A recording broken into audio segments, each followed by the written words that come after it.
покажем.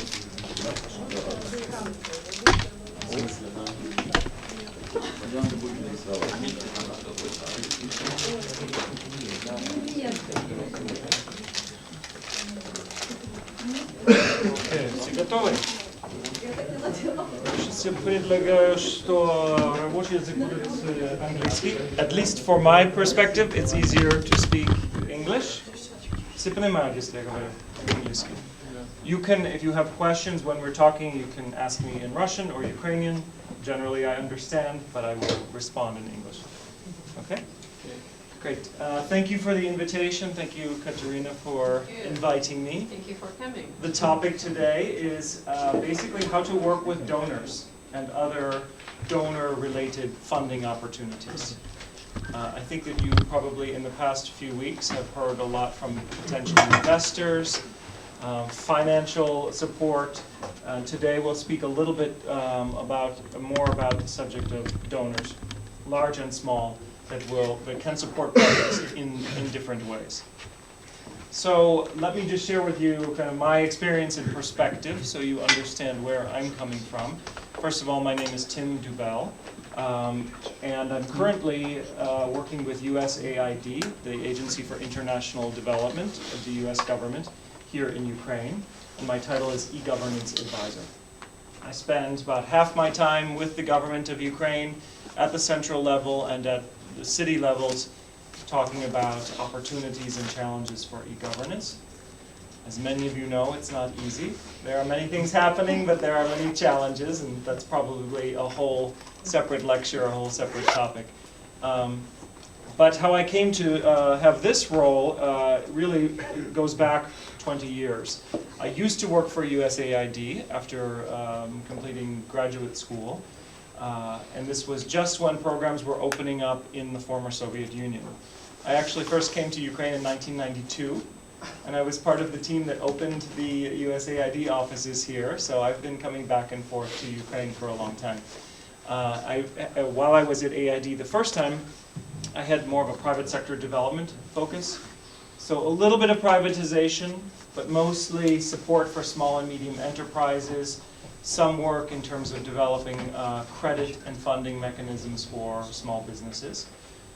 Then I left USAID in the late 1990s, and I spent the next 12 years at Microsoft, at headquarters in Seattle. So I transitioned from the government public sector role to a private sector role. And how I did that, maybe if you're interested I can give you more detail separately, is the experience of working for the government and managing projects was something that Microsoft was very interested in because I joined the team that was working on the philanthropical side of Microsoft's work, corporate social responsibility. And I managed a program that worked with and supported nonprofit organizations around the world to use technology to promote digital skills, to provide services to citizens, and that was quite a large program, and I managed it for almost 12 years. Then I came back to Ukraine 2 years ago, and have been working in this role since then. So I have sort of a perspective from the large donor, USAID's side, and from the corporate social responsibility, corporate philanthropy side of things. I thought what it might be good, I know we have limited time, but it would be good if you could just do a quick introduction of yourself and your project, just 1 or 2 sentences. And as I said, you can do it in Russian, Ukrainian, or English if you want. Anybody want to start? And let me just go from here. Okay. Hi, And you can have this, and then after your introduction, you can. My name is Alexander Dyatlov. I'm one of co-founders of the company called EcoIsMe. We make home energy monitoring system. It's like a special hardware which we connect to the fuse box to track the energy usage. And based on this, we can detect every device in the home. Yeah. Then we can say which devices you used, how they're energy efficient or not. And if you forget to switch off something, then we can remind you that please come back and switch off your AC, your stove, or anything else. And congratulations on your recent success with support from the Branson Foundation, Virgin. I read about that. Hello, My name is Wojciechowski Konstantin. I'm CEO of Project Materia. We structure laws, bylaws, and codes of Ukraine. Also, we wrote an application for Microsoft Office that allow users interface and tools to work with juridical papers in efficient way. Namely, it search for referrals to laws and show text behind them in panel. In future, we will apply possibility to automatically check all text in document on sanity. Namely, if all reference, whether it to laws or to some places, etc., is real and in context for this country. Great. Thanks, Konstantin. Come on. My name is Vladimir. I represent Open Data, out-of-home advertising open data platform. Our products for local governments, for open information about out-of-home advertising. We have in Kiev. We have Kiev have 250 million hryvnias for payment.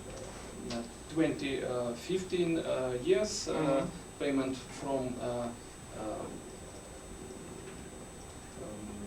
владельцев owners advertising construction and we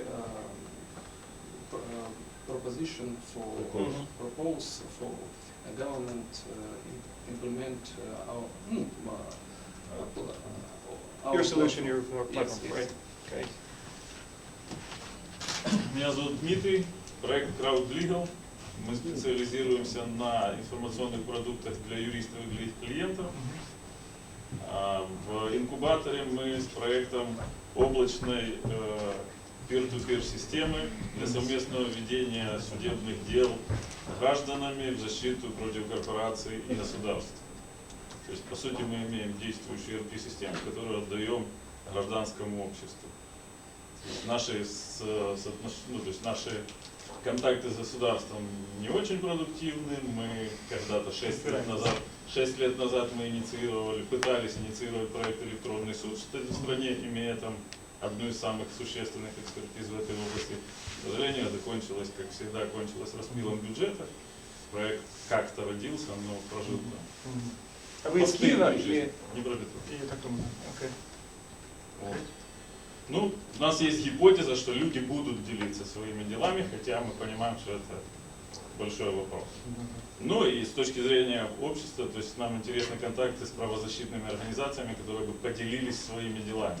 Библиотека существующих решений. То есть мы накапливаем не решения, а не столько решения, сколько процесс, как они появились. Исковое заявление, возражение, ходатайство, экспертизы, то есть чтобы человек мог взять и повторить успех, который был достигнут до него. Побочно появляются рейтинги судей, вычисляются отклонения от среднего процента выигранных дел, потенциальная коррупция и так далее. Very good. Hello, my name is Dmitry. I'm co-founder of our project named Anti-Corruption Monitor. It's public anti-corruption expertise for winners of public procurement procedures. We score equality of all winners of government tenders with methods of credit scoring, and we publish these results as open data for government, for journalists, investigators, for other NGO, and all who want this data. Great, thank you. And you have what is the status of your product right now? Is it a minimum viable product, or what are you Yes, no, we have working prototype and we. Great. Thank you. Thank you. My name is Nadia. It's a blog project, and our project is a service which aims to solve a problem, all Ukrainian problem, how to launch a market of energy efficient renovation in housing sector, in high-rise, in residential sector, high-rise buildings. So that's we propose a service and internet website and mobile application where residential customers will find all information from how to start and to the very end, and market business in this energy efficiency renovation will find clients, and Ukraine will in the all Ukrainian perspective, it will the reduce of gas consumption. Great.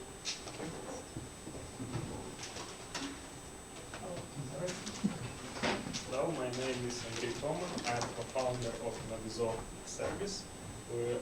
We collect data about the quality of roads, because it's a really big problem in Ukraine. I know, I drive here.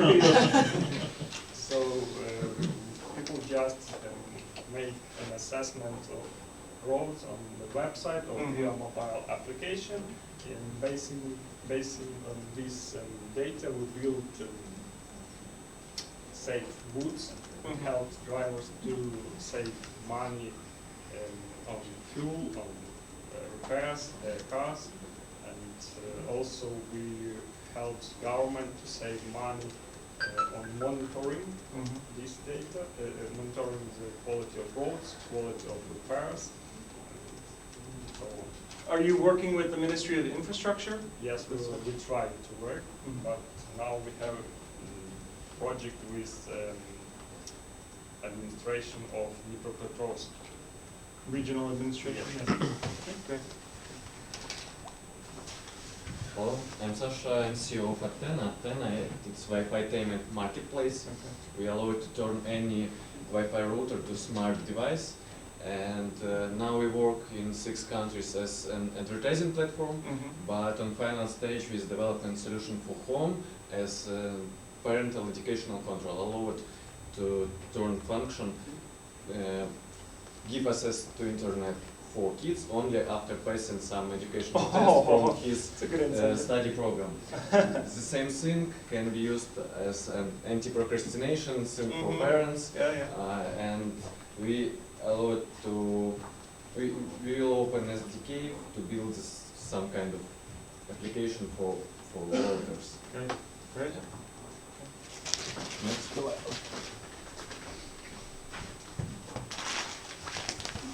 My name is Alexey. Yeah. If it's possible, I speak in Russian, okay? Of course. Now. Наша команда называется проект называется Urban Safety. Это персональный помощник по безопасности.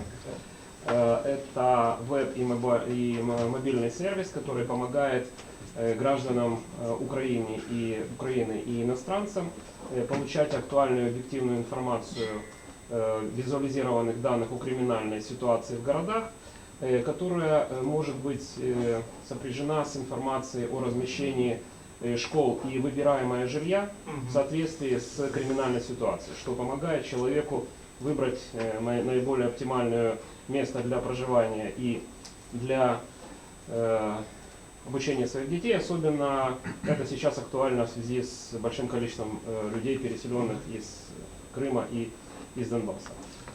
И мы планируем развивать сервисы для иностранных граждан, которые приезжают в Украину, предоставлять им сразу же информацию через наших партнеров о безопасном такси с аэропорта, о безопасном проживании или в хостеле, или в готеле, и возможности получения через наших партнеров приватной охраны. потому что не всегда полиция приезжает вовремя, и многие люди не доверяют полиции пока что в Украине. Возможно, еще у нас будет такой сервис как Alarm Button, который может передавать Сразу, в реальном масштабе времени координаты на полицию или частное охранное агентство для ускорения помощи. Ну, пока все. Есть у нас уже целевая аудитория, сейчас тестируется необходимость этого продукта для наших партнеров. Здесь еще у нас планируется такое сотрудничество со страховыми компаниями, которые, ну, мы надеемся, что мы будем мотивировать наших людей цивилизованно относиться к своему имуществу и к жизни, пока криминальная обстановка у нас достаточно высока. А вы разработаете или используете публичные данные и собираете crowdsourced data, или как это работает? Значит, мы думали над... Вот это особенно, возможно, будет вам интересно. Если вы нас поддержите, то мы обязательно модельные 3 офиса сделаем. Центры гражданской безопасности, которые собирают объективную информацию о правонарушениях, которые не всегда фиксируются полицией. Таким образом, мы будем иметь 2 потока данных, и у нас будет перспектива взаимодействия с полицией по оптимизации сервисов. Но для этого это больше уже в социальную сторону. Если USAID нам поможет, у нас было такое предложение, что провести оптимизацию, то есть реинжиниринг, и автоматизацию процессов самой полиции. А следующий план вот у нас умный полицейский участковый. Потому что есть второй этап реформ, но пока что мы не понимаем, сколько денег истратится на этого участкового и поможет ли он нам на локальной территории в каждом городе.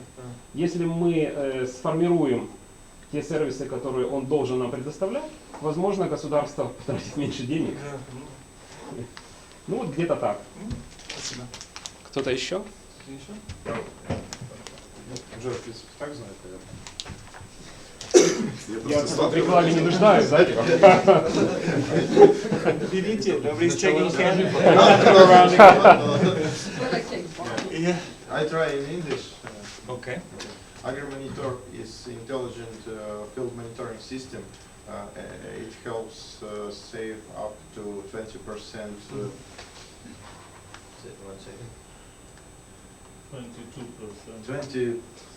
20% of resources spent on plants cultivation.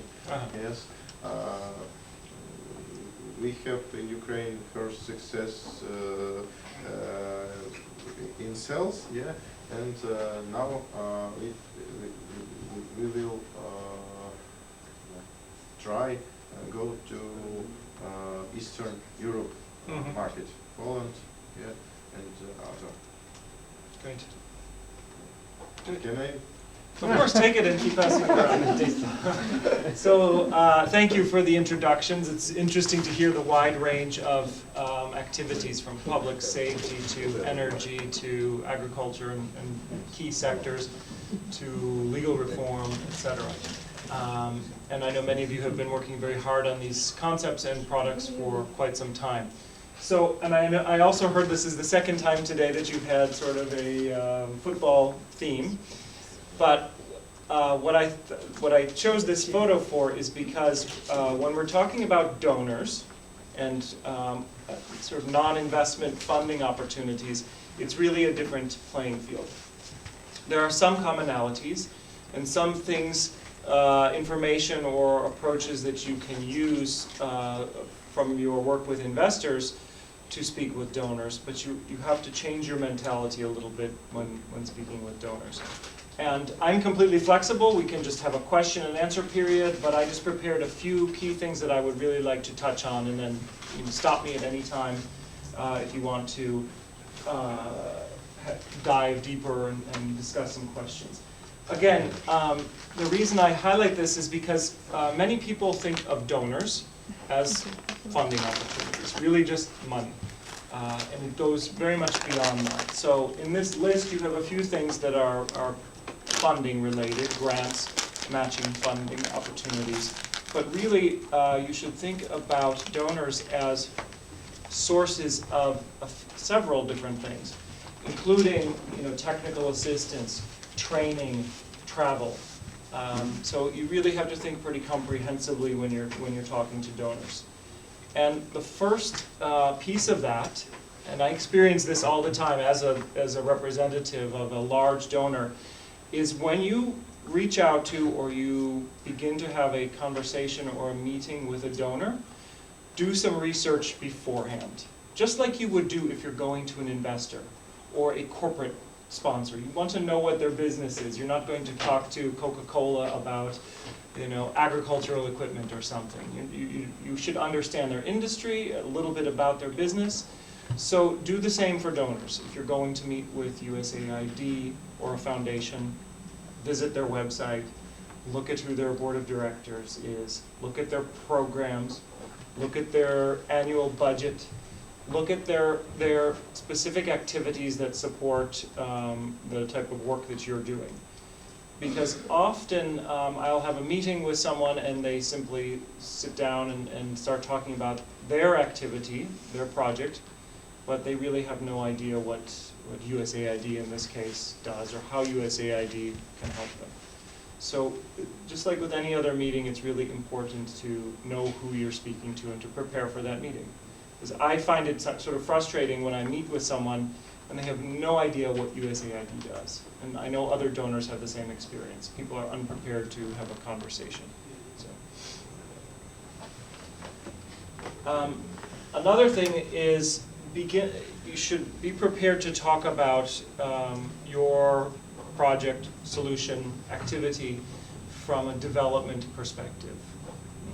Not all donors approach development in the same way, but you should be able to talk about different types of impact.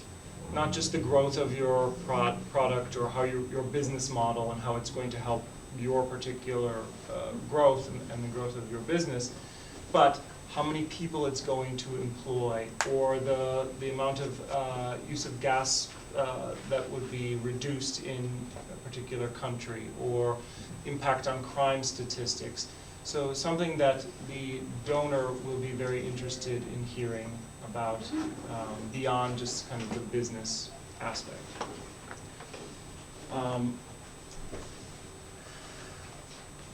Another thing that you should really consider with donors is sustainability.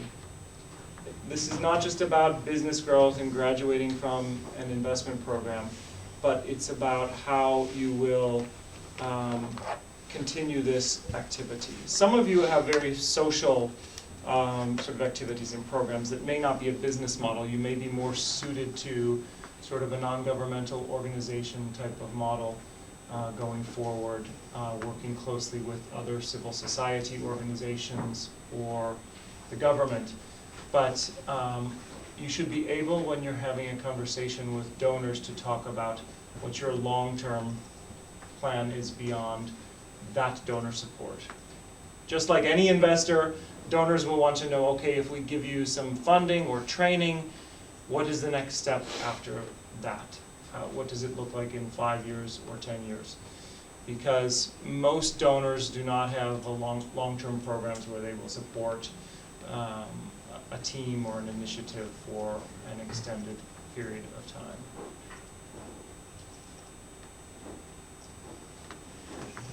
time. This is, I think, something we can talk more about in detail. As I mentioned, you should think of donors as a source for more than cash. In fact, getting cash from donors is probably the most difficult part. It takes time. It's not a very easy thing to do. Donors, depending on the donor specifically, they will have lots of restrictions on how they can give money, to whom, for which purposes, etc. So you should start a conversation with donors also about what other types of programs that they may offer that can help your project team or your business. Whether it's training, You know, you guys here are experiencing and receiving training from mentors, other business professionals. Donors often have programs that will support training, either to bring training expertise to you or to send you to training, and also support perhaps travel opportunities. For example, one thing that USAID does and other parts of the US government, we can support groups of individuals to go on sort of investment opportunities, travels to other countries, to the United States or otherwise. Usually we do that by sector. In the case of Ukraine's program, the agriculture sector is a focus area for us. Energy efficiency is another focus area for us. So USAID is able to send groups of people to go to the United States to meet with potential investors or partners and to facilitate then those relationships. And that's something that is often very helpful for you to expand your network and receive other types of support or investment.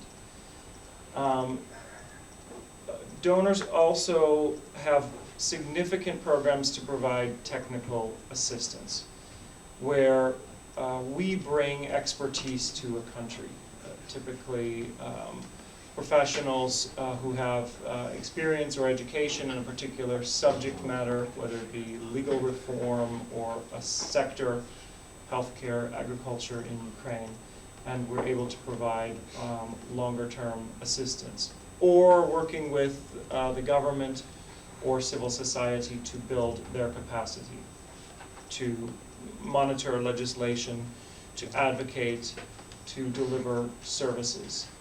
And back to the point about knowing your audience, if you do your research and understand the programs that a donor is already operating in country, you can then talk about how you as a team or as an individual can participate in those programs.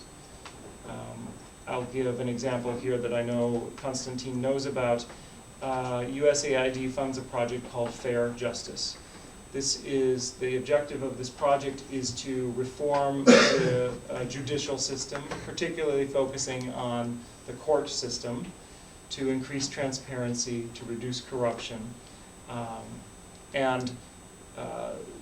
That activity is able to bring in experts on a particular area. They have significant contacts with the Ministry of Justice, for example, and the court administration system. So you can then work with a project that's very much related to your area of work to participate in that project. We have, USAID has numerous projects related to civil society development, so monitoring government is a big thing that USAID is supporting, and you can begin to work with those activities as well once you learn about the portfolios that the donors are offering. In the area of safety and police, the US government, of course, is very interested in this in Ukraine, and we have been supporting the development of the new police. We also have activities that support sort of local safety, training the police, informing citizens about crime. So this is another area where there's an existing project and you can begin to work with those projects. Typically, those projects don't have funding to provide, but as I said, they can provide technical assistance to increase your capacity and increase your network. I think you probably have heard a lot about partnership over the past couple of weeks. Partnership is, from my perspective, something that's very difficult. It's not just signing an agreement with someone and saying, that's it, we're done, now our partnership is in place. It takes a lot of preparation and a lot of effort over time, and this applies to donors as well. There's some very good training out there about how to develop partnerships. I think there are a few things that are really very important to a successful partnership. One is understanding the primary objectives of the partner. So for donors, does anyone have a thought about, if you're a larger donor, let's say USAID or a large foundation, what would be an objective for a partnership? Any thoughts? This is an idea. Partnership with USAID? Or any large donor. If you're talking to a donor and you're saying, we'd like to partner with you, clearly there are some common objectives. It might be in a sector increasing healthcare or energy efficiency, but what is also important from a donor? Just to know the targets, like what does the donor function for? Exactly. So if a donor may have particular sectors or areas that they're focusing on, or objectives. One good example for USAID in our health program is we have specific targets for reducing tuberculosis in Ukraine and reducing the rate of HIV transmission in Ukraine. And so if you can clearly communicate how you could help achieve those targets, development targets, that would be one thing. What's another thing? Publicity. I hate to say it because it sounds very business, but donors also want to have some, coverage in the press and some recognition for the work they do. And if you can help a donor to say, that we're going to make this impact and this is something that will be very visible in Ukraine or wherever you're working, this is an objective for partners. How are you going to help us to be more visible about the work that we do? Another thing would be attracting other partners. So if you can come and say, we already have a partner, we have a corporate partner, and we can work with you to help create this multi-stakeholder partnership, this is something that's very interesting for donors as well. So it's important when you're talking to understand the motivation and the objectives of a partner. And then to talk about how you can see that partnership evolving over a period of time. But it does take a lot of effort and time to develop an effective partnership. And I would have to say that donors are not always the best at this. I'll talk about some of the challenges of working with donors in just a few minutes. But it's helpful if you can have a conversation with them and say, we understand that you have this objective in Ukraine, or this is your priority, and here's how we can help you fulfill that priority.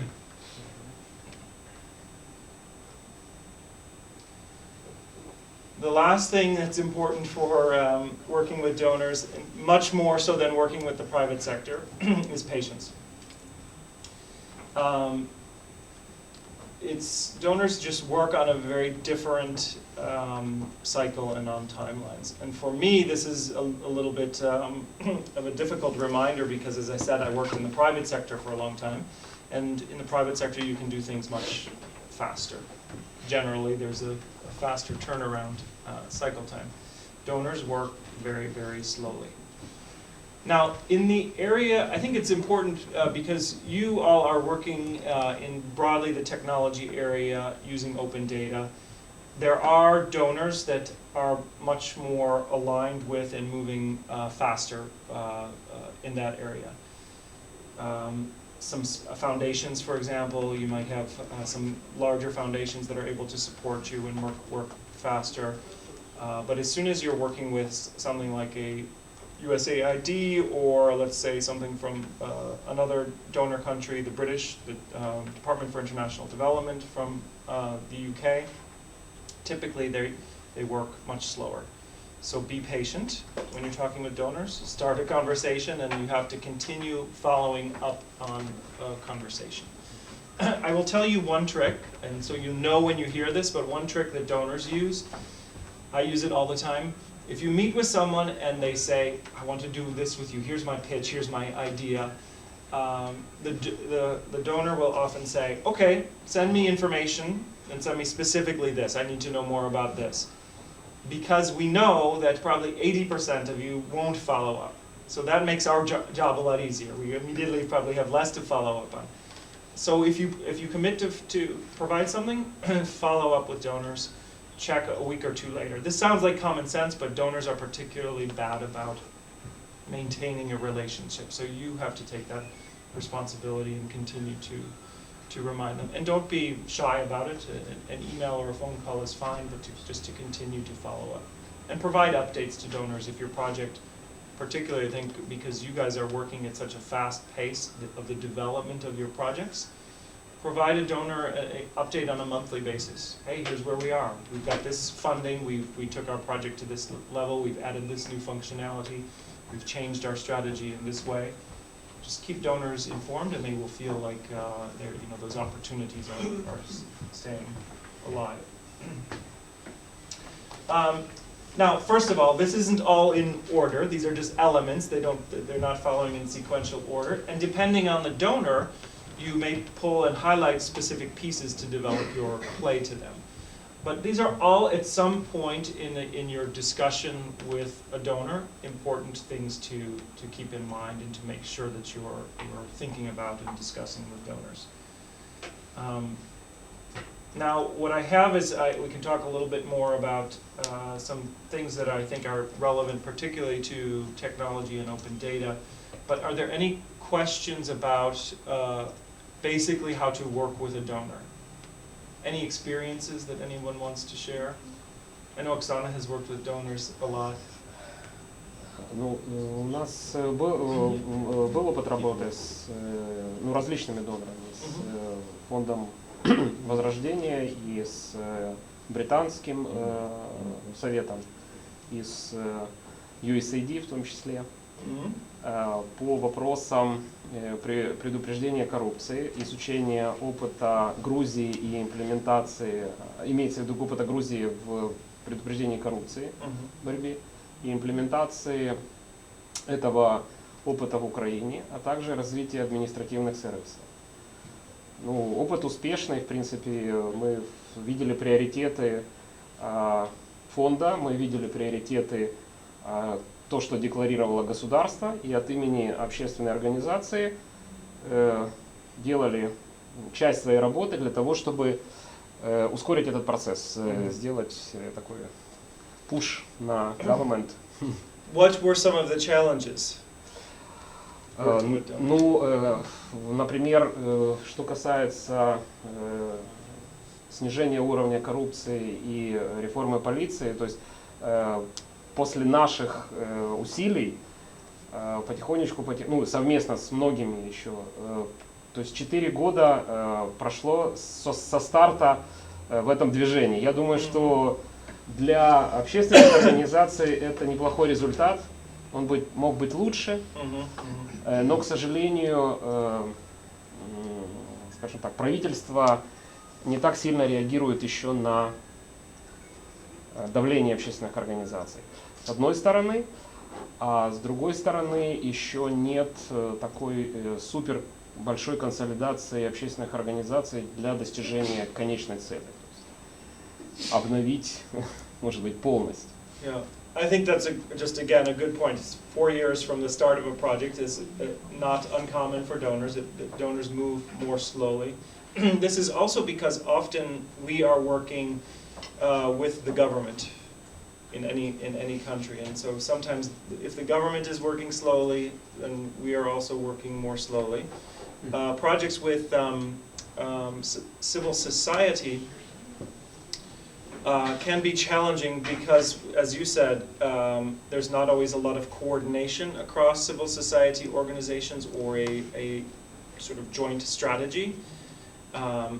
You as individual projects may not have that particular challenge, but civil society definitely has this challenge. Another thing that is related to funding is for most donors to work with a local organization. It's not possible to give them funding directly.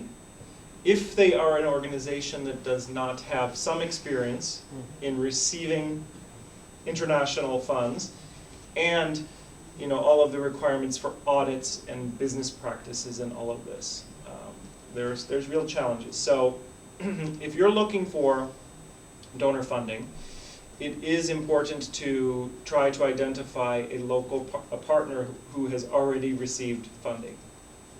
it's not a universal rule. There are some donors that can give smaller amounts of money, less than $25,000, for example, with fewer restrictions.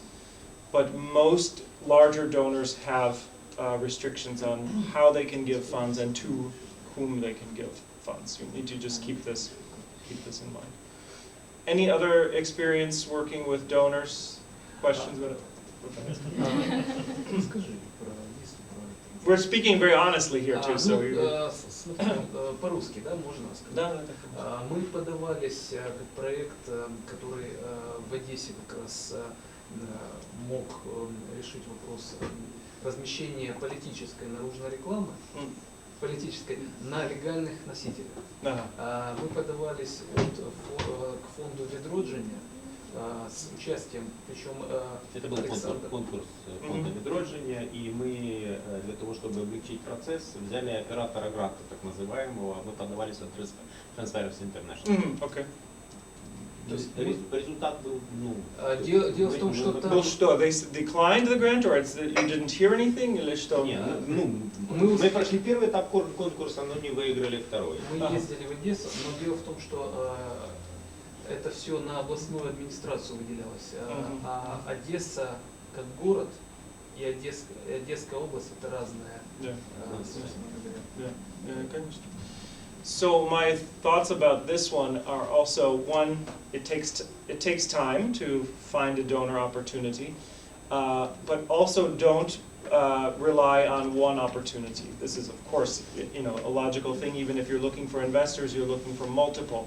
But particularly with donors, you have to sort of have a plan B and a plan C and a plan D, because success rates are not very high, to be honest. There's a lot of competition. A lot of people think it's easy to work with donors, and so there's... But in this scheme, in our case, Transparency International, it's a partnership. Yeah, operator brand, it's a partnership or something. Well, so their role, Transparency International, is operator of grant for the Soros Foundation. It depends on how they define it. From my perspective, I would view Transparency International as the primary grantee, and they can give sub-grants.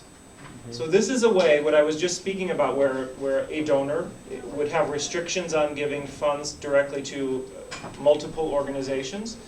We can give to a larger organization with a proven audit and track record and low risk, and with the understanding that they will give a certain percentage of that funding through sub-grants. So that's a very common model. So I would call Transparency International the primary or prime grantee in that case. Manager of the grant. Можно ремарку, да, по этому поводу? Ну, многие локальные организации сейчас поднимают вопрос перед донорами. Ну вот, в частности, мы входим в платформу Восточного партнерства, форум гражданских организаций. И мы поднимали вопрос в Брюсселе о том, чтобы пересмотреть вот эту вот схему, когда идет регрантинг. Потому что получается так, я ничего не имею против Transparency International. В 2005 году, когда представительство Transparency International в Украине было всего лишь 2 человека, это было, оно не было здесь легализировано, я еще тогда работал в государственной организации. Мы начали с ними сотрудничать и начали расширять, ну, нормальное сотрудничество. Они потом выросли до офиса, а потом те люди, которые пришли в этот офис, например, я начал наблюдать, сколько долго в этой теме был, антикоррупционной, что там не совсем правильное было распределение по грантам, исходя из того, что менеджмент был украинский. И когда уже ты пишешь проект и видишь, что тебе говорят «нет, спасибо», но тут же где-то рядом ты видишь практически твои фразы, списанные у какого-то другого по регрантингу, ты задаешь вопрос «как это?». Вопросов нет. Поэтому, в принципе, было бы, наверное, уже лучше менять эту схему не через регрантинг, что вот это большая организация, Transparency. Надо смотреть на те организации локальные, которые, как вы говорите, что сначала 5 тысяч он сделал маленький шаг, потом 10 тысяч, потом 15. но в конце концов его локальная деятельность приводит к конкретному результату, он знает, куда идти. И так по всем направлениям. Что касается Европейской комиссии и Европейского Союза, то есть это проблема. Если можно будет отдельную дискуссию потом с донорами, это было бы очень здорово. Yes, I agree. This can happen. One thing that's changing in Ukraine, there are more larger local organizations now. The USAID program in the past few years has changed, and we, at least 50%, work with local organizations. And sometimes when we issue solicitations for projects, it's just eligible for local in-country organizations. I think this is a good trend for the work of donors to begin working with local organizations more instead of just these large international organizations. But there's also generally mechanisms in place for reporting and transparency in any subgrant. That doesn't mean that there aren't sometimes problems and we don't see all of the details of a competition or how a grant is made. But the primary grantees who do the re-granting have an obligation to report a significant amount of detail, which is something else I'll talk about in a minute. But there's intention for transparency and audits for all of these grant programs. Well, you mentioned that there are so many people who are non-prepared, who come to you and to your colleagues. But there is also a gap. There is not so many information, as you mentioned, about the donors, even on their own websites. You mentioned, projects, but we tried to parse your website, and there was also the problem to receive this information about projects which you implement. Again, so it's and it's a gap also with communication of donors in front of the auditory. This is really good experience, thanks to 1991 to have you as a speaker to explain how you work. Because there are a lot of initiatives of intermediary organizations who help civil society to write grant proposals. They have such meetings. Yeah. Because there is obvious connection.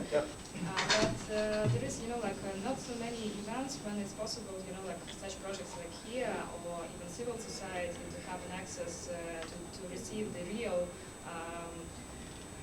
examples how it is possible to work, to have access to such people like you are. Because as you mentioned, you more work with government organization than with civil society. And this is I think it's true. I agree. There's not enough information on the detailed work of donors, the programs. It takes a lot of effort. I mean, companies are obligated or interested to put as much information as they can out there, as long as it's not something that is proprietary or part of their, advantage, competitive advantage. Donors are not as good at that, not as good at communicating.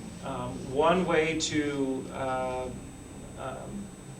get more information is to determine who the implementing partners are for projects and talk to them. So in case of Ukraine, we at least have that information out there.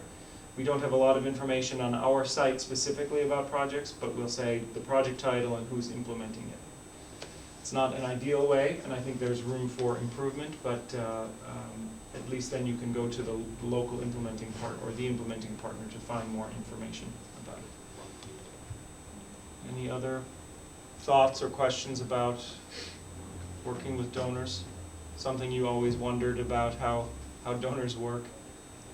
А есть какая-то структура, извините, я на русском поставлю вопрос, есть ли какая-то структура, которая бы анализировала все программы, все конкурсы, которые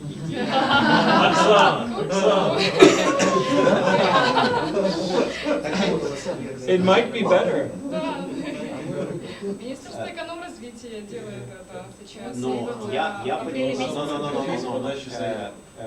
Насколько я понимаю, Министерство экономики и развития занимается вопросом финансирования. А меня интересует, анализировала бы программы и конкурсы, тематику, которая предусматривается Not funding, not funding. Не-не-не, это в том числе и это. И именно какие конкурсы сейчас есть, у кого, какая тематика проекта, кто на чем специализируется среди... Ну, Оксана, были на лекции? Вы не были у меня на лекции, Просто поэтому на я лекции, На рассказывала, вашей да. лекции не было, не был, да. А вот там вот все написали. There's a couple things. А и другое видение интересно? There's a few things that I can sort of share the process from conception of projects to the completion of projects, at least from the United States perspective. And it's analogous in the European Union and specific member states and other large donor states. Because of course our programs are funded from the public budget.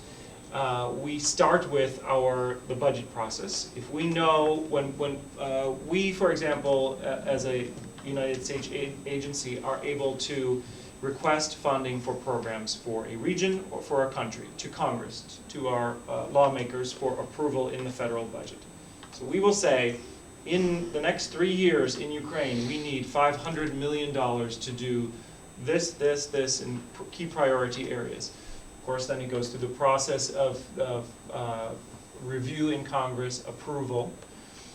Then we begin to say, okay, now that we have this $500 million for the next 3 years, how are we actually going to implement projects? How are we designing them? We have something that's called, this is where it gets into public information now. Of course, the budget process is also public, but once we have a concrete budget that we're working with, we then have something on an annual basis that's called our budget forecast. And this is public. You can go out to USAID. Here's our forecast where we anticipate having 10 new projects in these areas: private sector development, healthcare, each with a budget associated with it. So and there are people, as Oksana mentioned, there are businesses that do this as a business. They monitor all this information, they know what's coming available for public bid, for new projects, and they are able to provide consulting to organizations that will bid on these projects. So it's a big business. I mean, the U.S., especially the U.S. assistance programs are a very big business. Then once we begin to design projects, once we forecast that we're going to do it, then we work on the internal design. I just completed this process on a project that's currently out for solicitation related to e-governance in Ukraine. So we form a project design team. Usually it's made from people at the USAID offices locally, with input from our Washington specialized offices, whether it be, again, economic growth or health or otherwise. We write a concept paper, we receive approval of the concept paper, then we go into a very detailed project design. A project may have multiple components. One example is, that's very current, is in Ukraine. We finished in December the design of a project for anti-corruption. It has 4 components. One is e-governance, which I'm managing. One is public awareness and changing behaviors related to corruption. Another one is supporting champion institutions, is what we're calling. So within the government, things like the Agency for Prevention of Corruption, which has had some problems getting started, or specific ministries that are fighting corruption very effectively, working with them to help build their capacity. And the last is rule of law, specifically working to put in place a common practice of rule of law and working with the judiciary on that. So that project has 4 components. Those are all in the forecast as well. We say we're going to do this project, 4 components. We think the budget for each of these components will be this. So this is public information. Then we go to the final design stage of an activity under a project. You have project, activity level. The activity is where we go out to the public or to a limited group of organizations, depending on the type of solicitation, and we receive proposals. We then review the proposals, also as a team, technical evaluation committee. It's very transparent internally, and of course we also can make the results available to the public. We make a decision.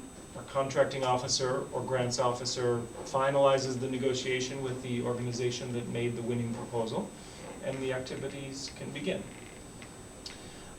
Then once the activity begins, first of all of the contracts and everything, at least not the, most of the details of the contract are publicly available.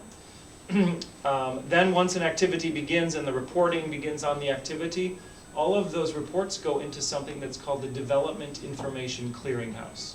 This is public information. It's where any report, and this goes a little bit back to Oksana's point, if you're researching a meeting with a donor, many of the larger donors now have either a clearinghouse of all the reports of historical projects that they've done, and increasingly they have open data. So USAID is moving to receive all reports from projects in open data format, to the extent that it is qualitative or quantitative data. So there's a big push within USAID to provide, and this could be something that would be interesting to, from an open data perspective, to analyze the impact of or trends within development work for a specific agency. So it's available. I know I took a long time to explain the process, but those are the steps, and within each step there is public transparency and there are regulations, and we attempt to make information as available as possible. And most other large donors do the same thing with that.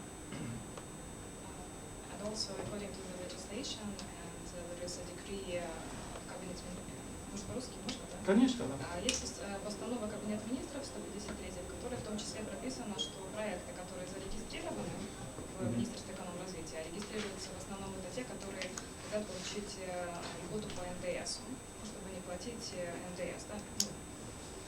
Понятно, да? То те проекты, они также должны делать мониторинг этих проектов, как они имплементируются. Плюс еще, вот, если все будет нормально, в апреле месяце у нас все-таки заработает сайт OpenAid.gov.ua, который будет собирать полностью все данные от всех доноров, которые дают что-то в Украину.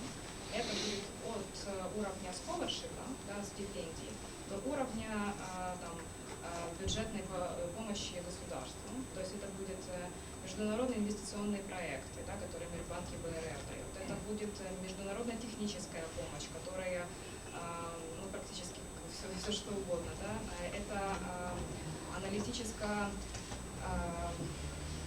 консультационная помощь, которая тоже дается. Это гуманитарная помощь, это еще отдельный кусок. Также вот гранты, которые даются по Horizon, да, по TAEX, твиннингу, то есть в том числе как бы эти вещи, они будут отображены на сайте. Сейчас, конечно, мы над ним работаем, это реально как бы челлендж, да, получать эти все данные как от доноров, так и, например, от министерств. То есть мы пытаемся сделать эту координацию. Не обессудьте, когда в апреле оно заработает. А в апреле оно заработает open data, так? Нет, это весь сайт, это Министерство экономразвития является главным координатором всей донорской помощи Украине. То есть как министерство. Да, но то есть это данные публичные, то есть можно ли рассчитывать на то, что сайт будет тоже в формате? То есть передавать да, да, будет, да. Будущее факт. Next. Version 2. It's a challenge. I mean, collecting information from donors. I think that the effort in Ukraine underway is very, very good, especially because you will be able to look at it from different sectors, different geolocations. But donors always have a problem really coordinating, because the challenge for a recipient country or a partner country is every donor provides information in a different format. So you're trying to get donors from all around the world to provide something in a common format, which is a challenge. But I think eventually we can get there. But we do a lot of donor coordination sort of at the working level in Ukraine, and particularly effective with anti-corruption. Decentralization now is significant. All right, if there aren't any more questions, I'm going to go to the next and final slide. So, what are some opportunities for working with donors, specifically related to the types of work that you're doing? As you probably know, even better than I do, recent years have seen there have been significant changes in the way that donors support technology-related projects and specifically open data. It's just evolving for us, and we are trying to react and respond as well. Traditional development work is slow and sectoral and somewhat predictable. The technology aspects and open data aspects, I think, have changed everything now. We have cross-cutting initiatives. We have a wealth of information that is available to organizations, and that's changing the way that they are working as well. So, I don't know if that's very legible, but there are many, many things out there across donors that will provide, again, either small funding or technology assistance or training and travel related to technology. And we don't have time today to go through all of the details, but I would encourage you when you're doing your research to sign up for all of the information newsletters and feeds from different donors that are engaging in the technology area. There is one specific project, the URL isn't very visible there, that USAID has launched recently, and this is our Development Innovation Ventures. It's something for you to look at. It is an ongoing program. You can submit a proposal or solicitation at any time.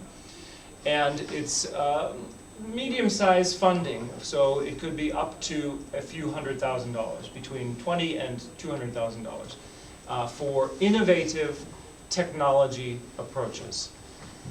Some of the requirements, though, that you need to be aware of when you're thinking about your business model and your objectives is that typically this technology would need to be a solution that's widely available, either open source or unrestricted license, etc. So if you have a if your business model says, we're going to continue with this as a business and not make it available broadly, that could be a challenge for something like this Development Innovation Ventures. What's the name, or could you repeat? Development Innovation Ventures. It's usaid.gov/div. По-русски я задам вопрос.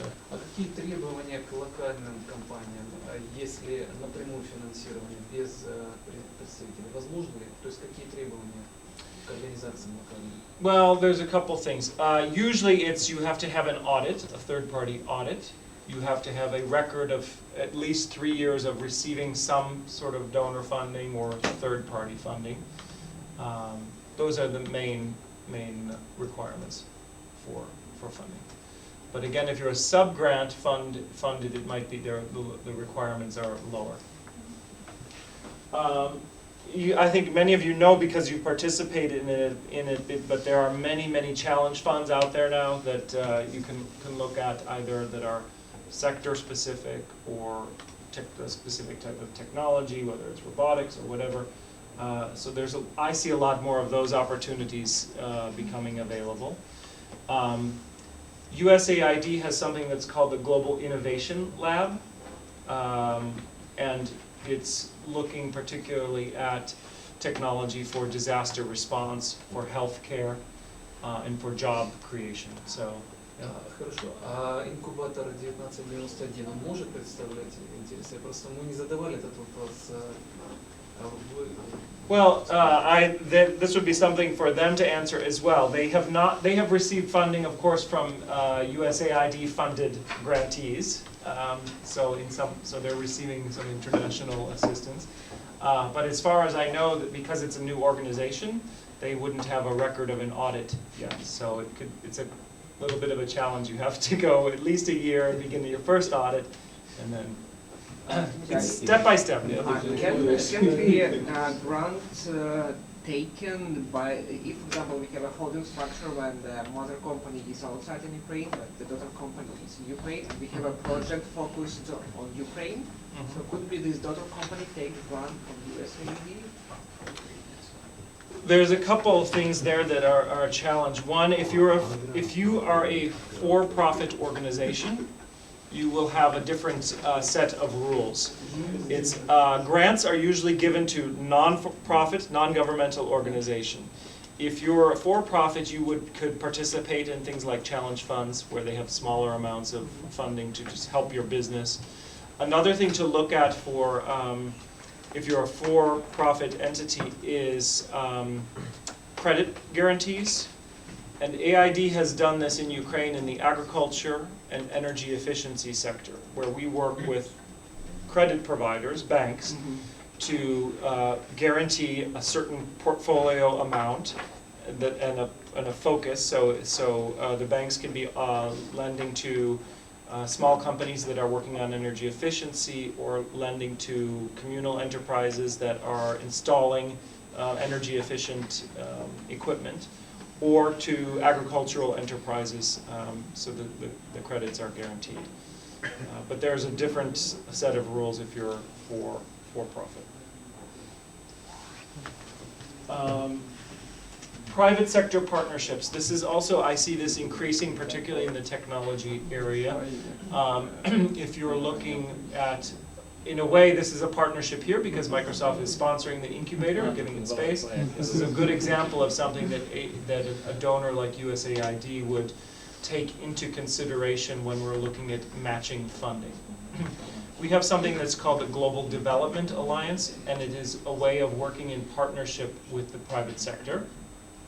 Usually, the private sector provides in-kind contributions, so staff time and expertise, space, things like this, and the US government provides cash.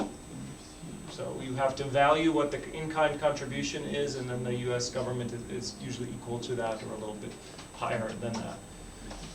Again, you would have to look, because you're working in the technology area, at potential technology partners. It doesn't have to be a US company, by the way, to participate in this program, but very often we've worked with larger US technology companies, Intel, Microsoft, Oracle as well. So there are opportunities there to come in partnership with a larger private sector entity. All right, now since we have not too much time, I want to get you guys back on schedule. I wanted to talk about the pluses and the minuses. I've already said several of these things, but just so you're very clear when you're thinking about working with donors. First of all, mission alignment, and what I mean by that is donors, as I said, think more about development impacts and development outcomes. And some of the work you're doing is very much related to the missions that donors will have, whether it be energy efficiency, again, or agriculture and job growth, public safety. So very often when you're talking to a donor, you're talking about not how the business will grow and how you will be so successful in that way, but how your missions are aligned. If AID wants to see improved healthcare and you can help with improved healthcare, then that's good. You are also interacting with donors as partners, not as investors. So an investor, of course, is going to be very interested in how your business is progressing, what his or her return, depending on the type of investment they're making, whether you will be able to pay back or whether their equity investment will increase in value. So that changes the dynamic of your relationship with investors. With donors, it's much more of a different type of partnership that you're working on with them. You also can get a lot of good visibility and branding from donors. USAID or other large donors have a very large network, and if you can say that you have funding from USAID or use their logo on some of your project work and information, it can help greatly increase your visibility as well, potentially to other funders. Another thing that donors will be looking for is success stories. So if you can provide the success story and the donor can use it to increase visibility, you will also benefit from that as well. And it also gives you a little bit of credibility. It's not the most important thing, but you can say, this large donor, the European Union or USAID or another donor, believes in us enough to give us support, whether it be technical assistance or training or cash, and it gives you some credibility for discussions with other donors. or other funding and supporters. The challenging parts I've already mentioned, you just have to be aware of this when you're talking to donors, is that the timeline and the funding cycles are very different. I would be very surprised if you could, from beginning of a conversation with donors, to receive some funding or some support within 6 months. It's usually at least 6 months or longer. So you can't think, okay, today I'll meet with USAID and next week I'll have a grant. It doesn't work like that. It's a very long time period. You know, it's 6 months to 18 months, definitely think in those time frames. So you have to, in your strategy, you have to be thinking about this. What are my short-term support opportunities? What are my medium-term, and after that, what is the plan? And usually we plan our budgets on an annual basis, so therefore our opportunities are on kind of an annual basis. The next one is, the one challenge is that donors, even though we talk about development outcomes, we want to have lower instance of communicable diseases, or we want to have increased economic growth, we tend to be very focused on activities. How many people did you train? How many new businesses did you start? And just mostly quantifiable activities. And that can be a challenge, because donors have extreme reporting requirements. It's very rare, unless you're working with a foundation that doesn't have as many restrictions, to have a very easy reporting. USAID, the thing I hear from people all the time is that the reporting requirements are the most difficult for a small organization. These large organizations that implement many of our projects, they have entire teams that just do the reporting. So you have to be prepared if you begin working with donor and you receive especially funding, cash from them, the reporting requirements are very significant. And then the last thing is sustainability. Again, back to the point is, you should look at donors as a very interim type of partner. You can't expect to be working with a donor over a 5 or 10 year period of time. It's maybe 1 year or 3 years, but it's only part of your plan. So don't look at donor support. It's very dangerous to think that you will just always rely on grants from donors. Unless you're a civil society organization that usually is getting grants from different places, you really have to begin to think of, how is this donor support only part of our broader plan to be successful. Any questions about positive, minus points of working with donors? We believe. You believe? Sometimes I don't believe. It's very important. No, I mean it's part of your. It should be part of your research and your efforts to grow your product or your project team or your activity. But there are definitely some challenges and things you need to consider when working with donors. You talked about the reporting, that it is significant, but could you just tell a little bit more what kind of reports when you work with USAID? So yeah, typically it depends on the type of on the amount and the type of award or contract, but you will have regular reporting, usually on a quarterly basis, and then an annual report and a final report if your project is more than 1 year. The reports have activity reporting, so if you're doing training or anything, you would have to say, we held 3 training sessions, we trained 50 people. Even within that, then we have gender reporting requirements. So we say, 25 of those people trained were women. This is how we're incorporating women in our activities, and so that's activity related. Then there's all of your financial related. How much you spent, in what specific areas. It's very, very detailed. So, and those are minimum reporting requirements. Some projects have more reporting requirements than that. If you have another partner or matching funding, you would have to have a separate report on the matching funding. The sources of income from other places, how those were spent, etc. Great. Well, I can stay for a few minutes if anybody wants to have a conversation specifically about your activity, or you have specific questions for me. There's more candy to have as well. You have my contact information. Let me just just send me an email. Sorry, I didn't realize the white wasn't going to be this visible. And I can send Katja the deck as well, so you can have this information. Elementary gives us a presentation. Yes. Good. Share. One thing I would just add, for you to look at your sectors, the sectors you're working in. Again, we have, public safety and civil society. We have transparency and government accountability. We have energy efficiency here, agriculture. You should try to get in contact with those sectoral experts at various donors, at the European Union or at USAID, to have a conversation, because they will be more interested in understand the details of what you're doing. If you just go and meet with a general program manager at a donor, they may not understand technology, they may not understand the sector you're working in, and the conversation is not very effective. So always try to make sure that you're connecting with a person who has some experience or perspective on your particular sector or the work that you're doing. Можно вопрос задать?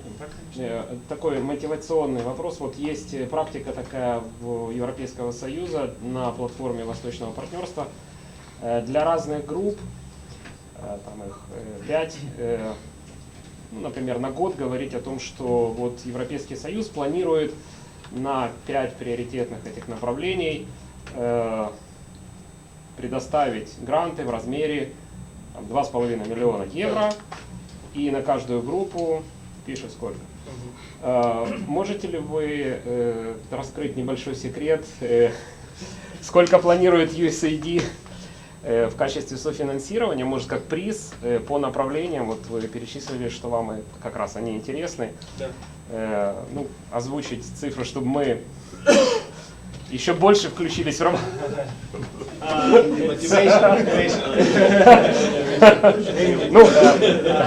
Well, no, I mean, it's difficult for me to say that because we have broad programs and I don't know the details of every program. But as I said, we have an annual forecast where we say, here's what we will do in each section. I don't have the. If you go to the general USAID site, usaid.gov, and search on Ukraine forecast, you will find this information about our programs and how much money we plan to spend in each area. We are also just now, we USAID are updating our Ukraine strategy, our Ukraine country strategy. This is usually a 5-year strategy, and that will include general information about where the budget amounts over a 5-year period. So that's a higher level of information, more general, but it includes budget information as well.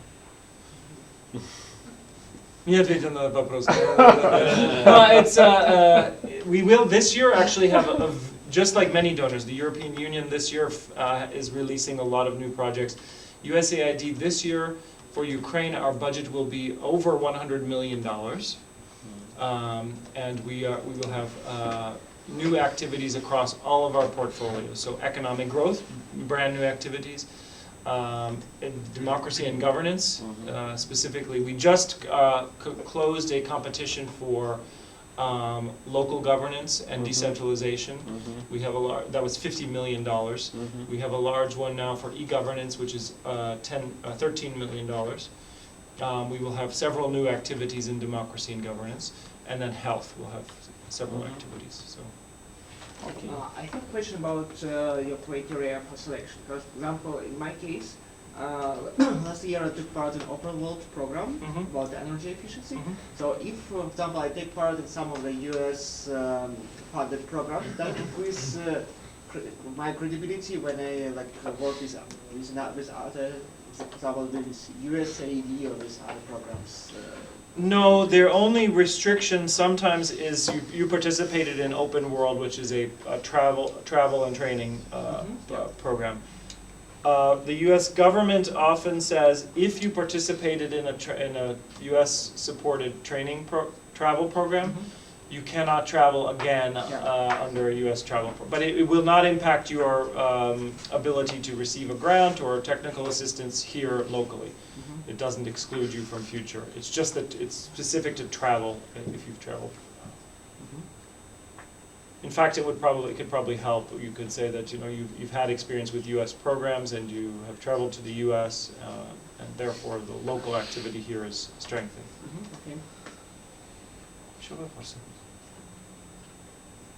All right, thank you. We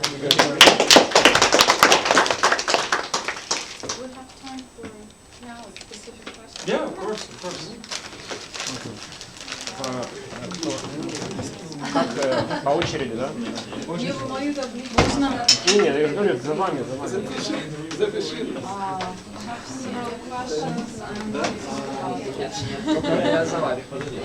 Окей, я просто позадаю вопросы по поводу возможностей, как они в сторону паблик смотрят. Он, видишь, спросил, как вы будете получать информацию. Поэтому наша гипотеза, она есть какой-то процент правильности. Что я с Давидом говорю, что не уверен, что большое количество вот этих граждан активно будут вам это давать. Типа там, украли, да и фиг с ним. Не буду я передавать ни в полицию, ни в вам. Я говорю, надо подумать.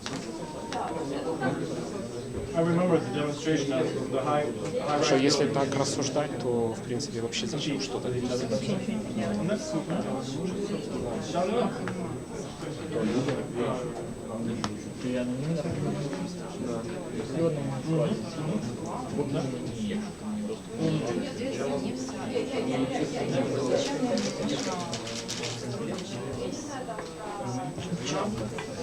Потому что я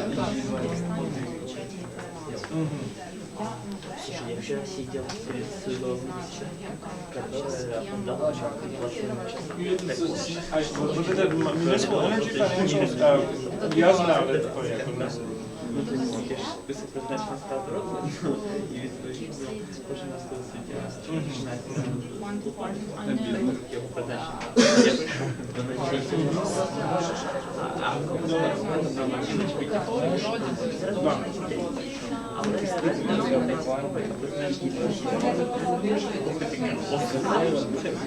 такая партнерка создана. Ты такого здесь всего. Нет, почему это Я не знал. That one I don't know. Может быть. Ну, с большой программой. Не отвечаешь, что есть. Мне было сказано, Да ладно. И чтобы думают.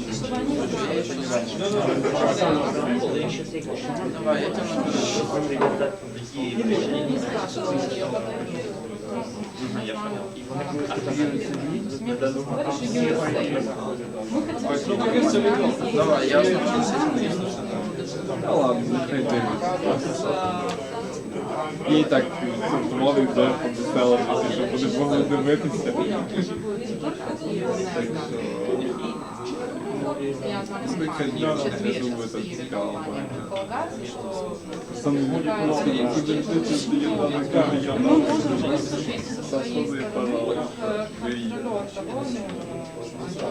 занимаются этим. И тут в 2017 году опять у нас было две компании, находятся на поле, понимаете?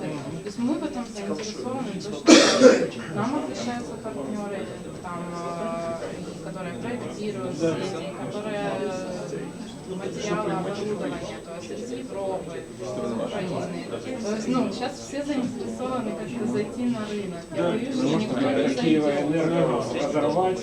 Часть сделать нормальный рынок. Да, общественная организация в рамках этого проекта. Мы можем делать все усилия. нужен контакт Да. со стороны USA, чтобы, ну, знаете, в департаменте мы могли сказать, Я знаю, USA сказал с нами сотрудничать. Понимаете, это на них как деньги. Пиши прямо в Конгресс. Я думаю, что Нет, сейчас- обратиться. Да, ну, да. И я знал коллегу, который программ-менеджер, все Energy Efficiency. Давайте, вы помните, как его зовут? Да. Андрей Нестеренко. Или вы можете мне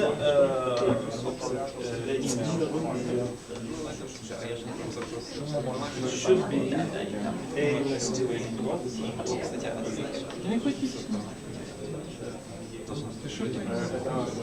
Гражданин Украины? Да. Это коллега. Ukrainian colleague. Но это не департамент, это именно USA.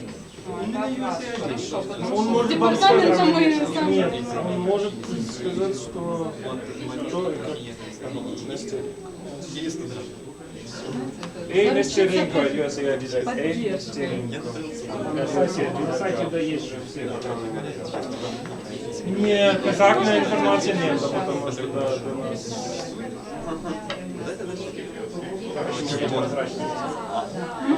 Есть центральный контакт, это matter of personal protection. Но, честно говоря, когда люди думают, что денег всегда был жест, 1000 имейлов. По муниципальной энергетической реформе, я не знаю, получится ли у меня быстро. Дело в том, что наша организация, мы сейчас будем работать тогда уже под эгидой другой организации. А изначально мы работали в организации эффективной власти, где основатель аудитории Татьяна Маньян. И поэтому со стороны вот именно Municipal Energy Reform, то есть они вообще нас, вообще нам не дают ничего, ни одного гранта. Мне нужно печатать людям плакаты, и это меня люди просят, напечатайте нам материалы. Они нам отказывают даже микрогранты там, на 1000, 2000, 3000 гривен. Мне нужно как-то больше надо. После компетенции... Потому что мы вообще-то уже не работаем, мы автономны совершенно, мы не знаем, что такое политику, а мы автономно от нее работаем. Она просто в числе основателей. Мы не хотим устраивать какое-то там публичное проработание. So you can just write Andrei a message, put me on CC. You can just write, here's our problem, here's our challenge. Вот это два, по сути, наших отделения, с которыми мы хотим сотрудничать. Это поддержку. Иногда помогает. Хорошо, все, спасибо. Thank you very